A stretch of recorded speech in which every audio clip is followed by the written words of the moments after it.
तो चैप्टर 3 का नाम है जी दो चर वाले रैखिक समीकरण युग्म ना, रैखिक समीकरण युग्म इस चैप्टर के नाम है ना जी। तो पहले चर के बारे में बता देते हैं कि चर होता कुछ ऐसे आप लोग पढ़े होंगे 9th क्लास में। वेरिएबल एक होता है अचर, एक होता है चर। तो चलिए दोनों के साथ समझते हैं। अचर एक अंग्रेजी होता है कांस्टेंट। चर किसको कहते हैं कि ऐसी राशि जिसका मान कुछ है गणितीय क्रिया में बदलते रहता है, जिसका मान गणितीय क्रिया में बदलते रहता है उसे कहते हैं चर। और जिसका मान नहीं बदलते रहता है उसको क्या कहते हैं अचर। मान नहीं बदलता है कि ऐसी राशि जिसका मान गणितीय क्रिया में नहीं बदलता है उसे क्या कहते हैं अचर कहते हैं। तो ऐसे देखिए ABCD जितना है ना 26 को अक्षर ABC डॉट डॉट XYZ, एक तरह से लोग चर के काम करते हैं, लेकिन कुछ कुछ ये सब ABCD वाला अक्षर है कि कुछ चर में भी शामिल रहता है, कुछ अचर में भी। तो देखिए जिसका मान इस समय स्थिति के अनुसार बदलते रहता है, जिससे प्योर XYZ कहीं भी यही कौची के काम करता है चर के। और जितना संख्या है ना 1 2 3 4 पाई किलो का मान जो है कि गणितीय क्रिया में नहीं बदलता है, जिससे पाई का मान कितना है 22/7 है तो है, गणितीय क्रिया में इसका मान नहीं बदलता है। इसी को काट उठ के ना लिखते हैं 3.44 ऐसे। तो गणितीय क्रिया में इसका वैल्यू नहीं बदलता है, लेकिन देखिए XYZ का मान है स्थिति के अनुसार बदल जाएगा। जिससे x + 1 = 0 है, तो इस इक्वेशन को सॉल्व करेंगे यहाँ x बराबर हमको कितना मान मिलेगा -1। यहाँ अभी x का मान कितना आ रहा है -1, लेकिन यही क्वेश्चन को थोड़ा चेंज कर दिया जाए कि x - 1 = 0। तो बताइए तो 0 + 1 तो यानी x बराबर कितना आ जाएगा 1। देखिए पाई को हम कहीं भी यूज करेंगे तो इसका तो वैल्यू बदल नहीं रहा है, 22/7 के साथ रहेगा। कैलकुलेशन कहाँ करिए वृत्त में लगा लीजिए, वृत्त का परिधि निकालिए कि क्षेत्रफल बेलन के, लेकिन पाई तो वही ना रह रहा है कि गणितीय क्रिया में इसका मान नहीं बदल रहा है। लेकिन ये हमें गणितीय क्रिया में देख रहे हैं बदल रहा है कि नहीं कभी एक। अब इक्वेशन ऐसा रहेगा 2x - 3 = 0, तब तो 2x बराबर 3 को नहीं भेजेंगे तो प्लस में, तो x बराबर यहाँ को आ जाएगा 3/2। x का वैल्यू देख रहे हैं गणितीय क्रिया में हर जगह बदल रहा है कि नहीं, लेकिन अचर के मान फिक्स है। ये लोग है जिसे 2 अंक है तो हमेशा 2 रहेगा ना जी। अब यहाँ हम दिखा रहे हैं कि कै गो उंगली है तो 2 गो है। अब इसको हम ले जाके अमेरिका में दिखाएंगे कितना उंगली है तो 3 गो हो जाएगा। ये इसको काउंटिंग कितना माना जाएगा 2। हाँ, लेकिन x के बात किया जाए कि x का वैल्यू के बात किया जाए तो x का वैल्यू स्थिति के अनुसार कुछ भी हो सकता है। तो कहते हैं कि जिसका मान गणितीय क्रिया में बदलते रहता है उसको कौन सी कहते हैं चर, और जिसका नहीं बदलते रहता है उसको अचर कहते हैं। ऐसे 9th क्लास में पढ़ना था, लेकिन तनी मनी आप लोग पढ़ लीजिए। हाँ, कभी कभी देखिए जी ये ABCD वाला चर अचर कैसे हो जाता है। यदि ऐसे लिखल है कि 2x + 3y तो हमें चर और अचर कौन है चर XY कौची है चर है, और 2 कौची है अचर। संख्या जितना भी संख्या सब कौची होता है अचर। 3 कौची है अचर। लेकिन यही हम ऐसे कहेंगे कि AX + BY, अब इसमें चर अचर कौन है। अब देखिए x चर है y भी कौची है चर, लेकिन a कौची है यहाँ अचर हो गया, अचर के काम करने लगा। b भी कौची है अचर। चलिए का दो और एग्जांपल देते हैं। देखिए अब इसी तरह से क्वेश्चन में इसे रखे 2a + 3b। अब बताइए अचर तो कौन है 2 है। अब a कौची होगा चर का काम करेगा ना। देखिए कि ए यहाँ कौची के काम करेगा चर के, वही ए ना यहाँ कौची था अचर था, लेकिन वही ए यहाँ कौची के काम कर रहा है चर। तो बहुत सारा देखिए XYZ है कि खानदानी कौची कहते हैं चर है। माने यानी कहीं अचर नहीं होगा, हमेशा यानी कोची काम करता है चर के कैलकुलेशन में। लेकिन बाकी एबीसीडी जितना है ना बचल खुचल यहनित के अलावा कभी चर कभी अचर, ये बदलू पार्टी है ये लोग ना जी। लेकिन यहनी दल बदलू नहीं है, एक्स वाई जेड कोची हमेशा चर रहता है तो रहता है। यही है और क्या। तो चलिए लिख लीजिए इसका डेफिनेशन। क्यों चर का लिखे पहले, चर ऐसी राशि जिसका मान गणितीय क्रिया में बदलते रहता है उसे चर कहते हैं।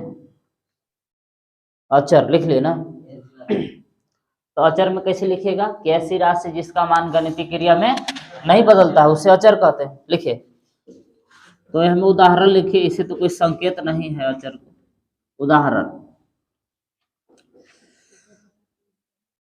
तो उदाहरण में कौन कौन आ जाएंगे कि 1 2 3, फिर आपको आ जाएगा पाई, फिर ए बी सी भी ना आ जाएंगे जी, बहुत सारा है, इत्यादि इत्यादि अचर हैं।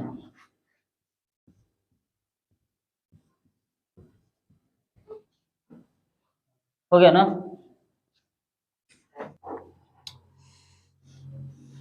2x ऐसे लिखल है तो हमें चर कौन है अचर कौन है पता चल रहा है ना। 2 कौची है अचर है, x कौची है चर है। या कहीं ऐसे है कि पाई प्लस एक्स, तो हमें चर केकरा कहिएगा, पाई को चर अचर, एक्स कौची है चर। अच्छा एक्स रहेगा तो ए है अचर, एक्स है चर।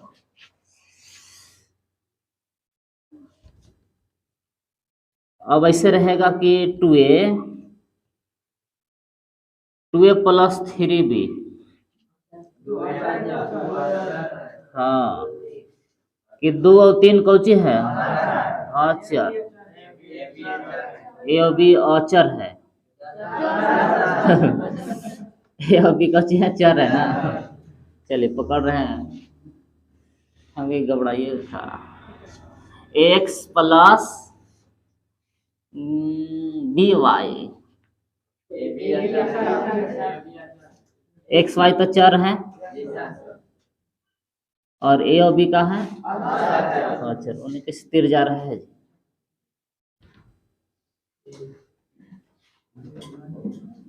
बस इतना ही लिख दीजिए, इतना ही में नहीं समझ जाएगा, मिटा देना। चर अचर बुझा गया ना। अच्छा ऐसे रहेगा तो अभी भुलाते हैं आप लोग, p x plus q y plus r, बताइए आर, आर भी अचरे के काम करेगा ना, क्यू भी अचर पी भी अचर, खाली एक्स और वाई क्या रहेगा चर। चलिए यहाँ चर अचर चुनना नहीं है, लेकिन आप समझ गए। अब हम कहेंगे कि यहाँ क्वेश्चन में क्या कह रहा है कि 2 चर वाले रैखिक समीकरण, ये बोलेंगे कि कई चर वाला समीकरण है। यदि हम ऐसे बोलेंगे कि x square plus 2x plus 1, ये हमें कई गो चर है 2 गो चर है जी एक से ना खाली, तो कैसे करें 2 गो चर वाला कह रहे हैं। ये एक चर वाला समीकरण है, मतलब अभी समीकरण नहीं है, बहुपद है।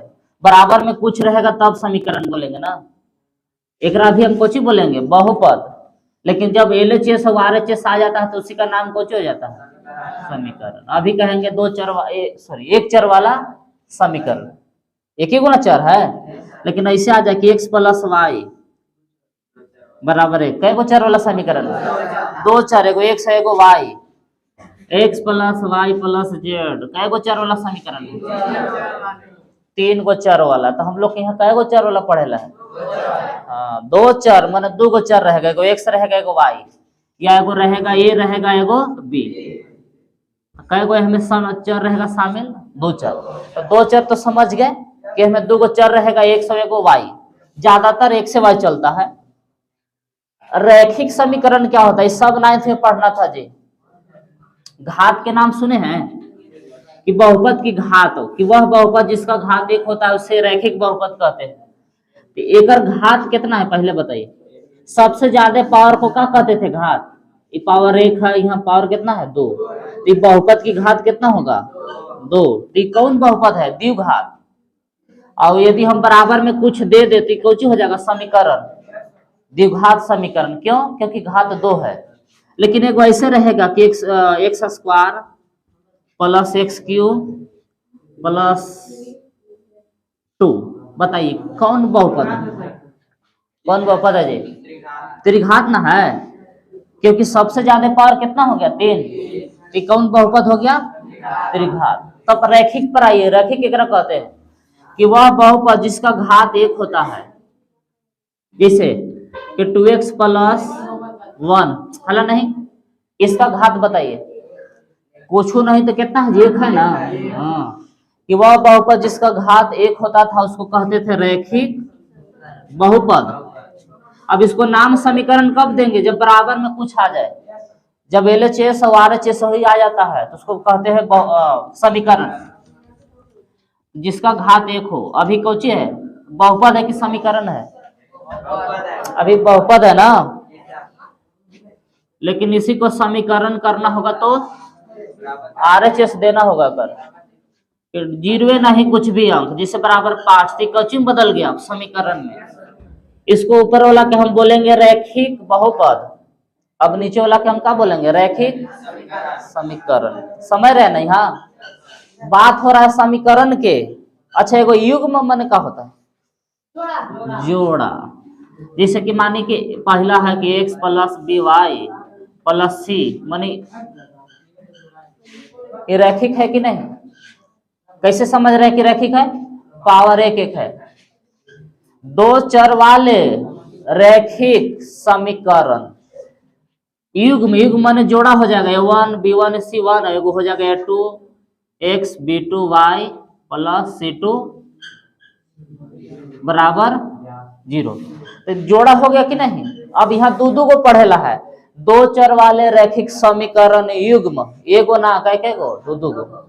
चैप्टर के जो कहानी है समझ में आ गया कि 2 चर वाले है, रैखिक भी होगा, मानो कि पावर 1 वाला होगा। युग्म माने जोड़ा, दो को माने ये एगो हो गया, ये एगो समीकरण हो गया। जैसे x प्लस वाई बराबर 1, 2 चर वाले रैखिक समीकरण एगो हो गया ना। लेकिन ओकर नीचे और हम लिख देंगे कि 2x माइनस वाई बराबर 2, तो जोड़ा नहीं हो गया? यहू 2 चर वाला रैखिक समीकरण है और यहू 2 चर वाले रैखिक समीकरण है, तो दोनों को मिला के हम क्या बोलेंगे? युग्म। कि 2 चर वाले रैखिक समीकरण युग्म, मतलब दो को इक्वेशन दे रहेगा। तो चैप्टर के जो मतलब है समझ में आ गया। अब डिफिनेशन लिखवाते हैं 2 चर वाले रैखिक समीकरण, तब युग्म का लिखवा देंगे। तो चलिए लिखिए 2 चर वाले रैखिक समीकरण लेकर रख दीजिए 1H में। 2 चर वाले रैखिक समीकरण, हेडिंग बनाइए कि वह समीकरण जो x plus B Y plus C बराबर 0 के रूप का होता है उसे 2 चर वाले रैखिक समीकरण कहते हैं। कह दिए? तो उदाहरण में लिखिए।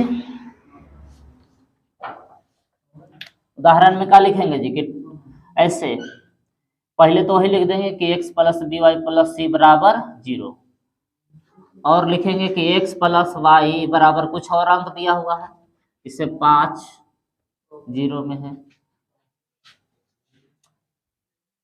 कि 3x माइनस वाई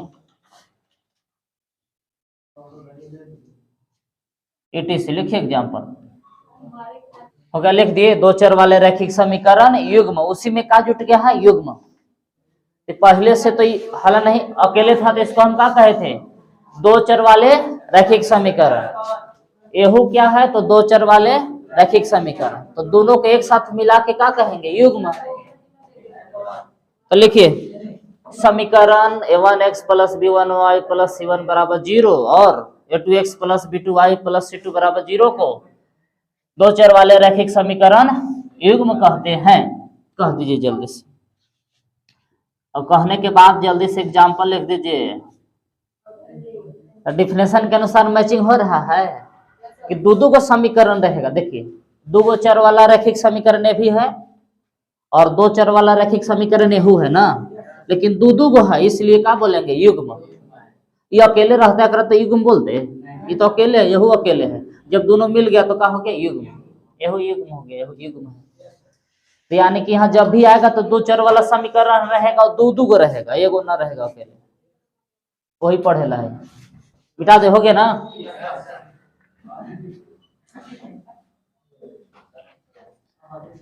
तीसरा हज में थोड़ा सा ग्राफ सिखा देते हैं ना जी, कि दो चर वाले रैखिक समीकरण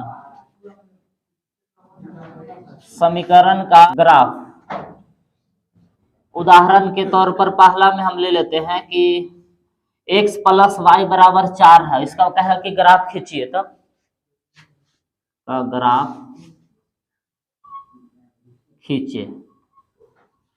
तो सबसे पहला काम क्या करते हैं जी, कि जो क्वेश्चन देवल है ना 9th वाला है कि x प्लस वाई बराबर 4, इसको मान ले समीकरण 1। और फिर इसका मान सारणी तैयार करते हैं ऐसे कि समीकरण 1 का मान सारणी। तो ऐसे मान सारणी ऐसे तैयार होता है कि एक साइड में x का वैल्यू लिखते हैं और दूसरा साइड y के। देखिए हल कैसे करते हैं कि रूल क्या है, एक बार x को 0 करते हैं, एक बार y के। ऐसा 9th में पढ़े होंगे आप लोग, 4 चैप्टर में था या 3 में। ऐसे कि x प्लस वाई बराबर 4 है ना, इसको मान ले समीकरण 1। तो x बराबर 0 समीकरण 1 में रखने पर बारी बारी से, तो x को 0 करेंगे तो y जैसे था वैसे, तो 0 में y जोड़े तो क्या रहेगा? y बराबर 4। तो देखिए x को हम किए 0 तो y का मान कितना आ गया? 4। फिर y को 0 करते हैं, ऐसा रूल है। तेरे के 4 ना घबरा रहे हैं।